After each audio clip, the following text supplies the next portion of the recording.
ধৈর্য ধারণ করা। ধৈর্য সাধারণত তিন প্রকার। কয় প্রকার বলুন তো? কথা বলুন, কয় প্রকার? তিন।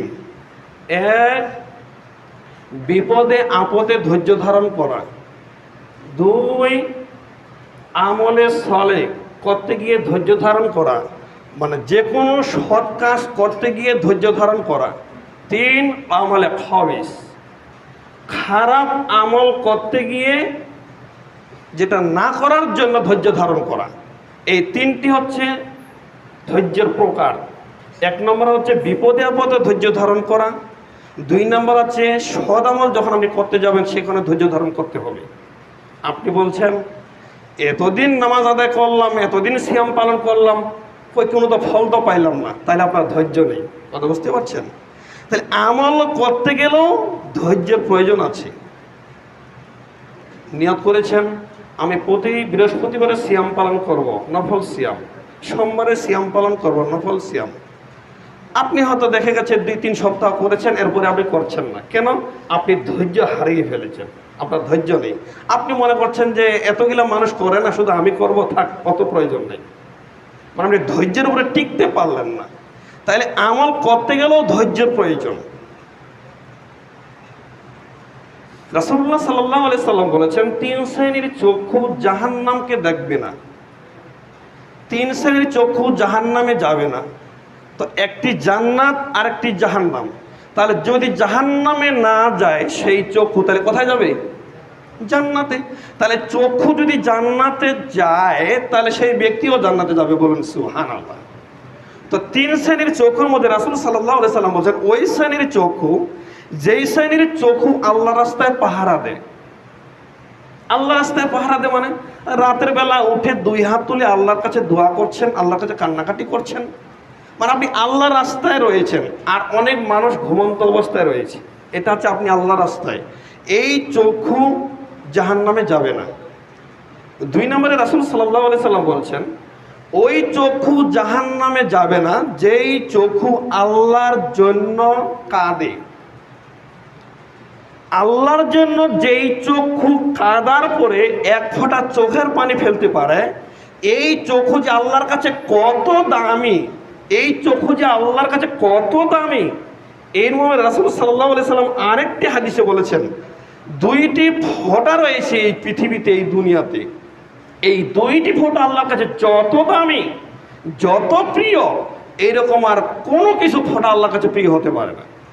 এক, কোনো মুসলিম যদি অমুসলিমের সাথে যুদ্ধ করে, জিহাদ করে, অমুসলিমের অস্ত্রের আঘাতে শরীর থেকে রক্তের ফোঁটা যখন ঝরে যায়, এই রক্তের ফোঁটা আল্লাহর কাছে যত প্রিয়, এরকম পৃথিবীতে আর কোনো কিছু প্রিয় হতে পারে না। বলুন সুবহানাল্লাহ।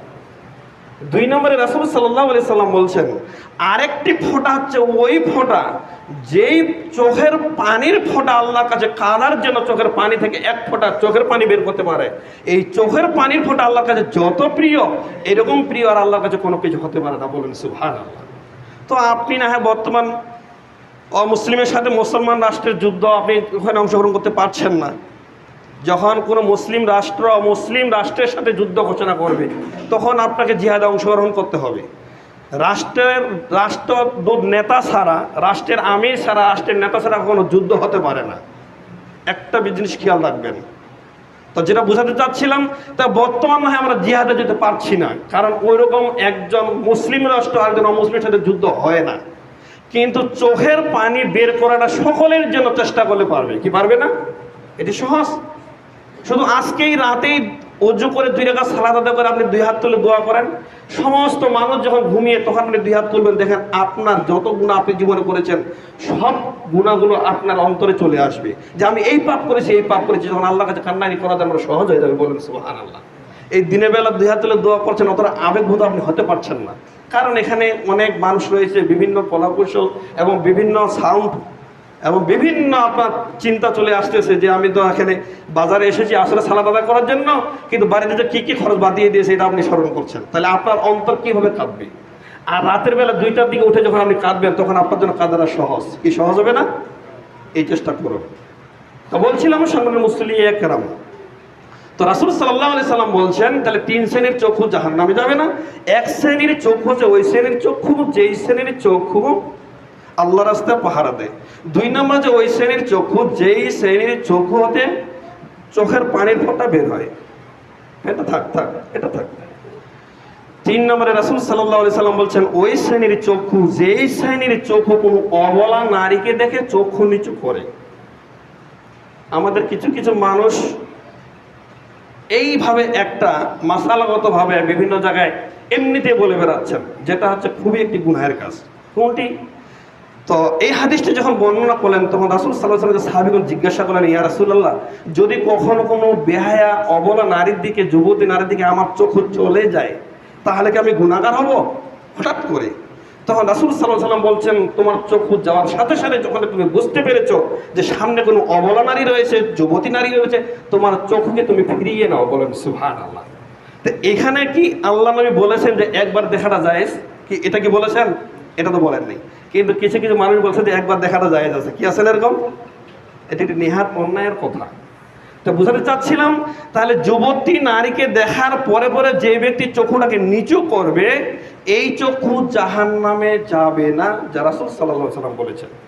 তা আমি যেটা আপনাকে বোঝাতে চাচ্ছি, তাহলে নারীর দিকে, অবলা নারীর দিকে, বেহায়া নারীর দিকে তাকাটা ইসলাম বলেছেন নিষেধ করেছেন। কিন্তু আপনি যুবক, আপনার মন চাচ্ছে তাকানোর জন্য, তাকালে গুনাহ হবে, আর না তাকালে কি হবে? আপনার নেকি হবে। তাহলে এখন এই যে আপনার মন চাচ্ছে আপনার গুনাহটা করার জন্য, কিন্তু আপনি না তাকিয়ে নিচের দিকে তাকিয়ে রয়েছেন, মানে আপনাকে ধৈর্য প্রয়োজন আছে। কি আছে না? যদি আপনি ধৈর্য ধারণ এখানে না করতে পারেন তাহলে কিন্তু আপনার চোখ চলে যাবে ওই যুবতী নারীর দিকে। তাই বুঝাতে চাচ্ছিলাম গুনাহ থেকে বেঁচে থাকার জন্যেও মানুষের ধৈর্যের প্রয়োজন, যা মুহাদ্দিসে কেরাম এই কথা উল্লেখ করেছেন। 1 নম্বর হচ্ছে বিপদ আপদে ধৈর্য ধারণ করা, 2 নম্বর হচ্ছে আমল করতে গিয়ে ধৈর্য ধারণ করা, 2 নম্বর হচ্ছে গুনাহ করার থেকে বিরত থাকার জন্য ধৈর্য ধারণ করা। সম্মানিত মুসলিম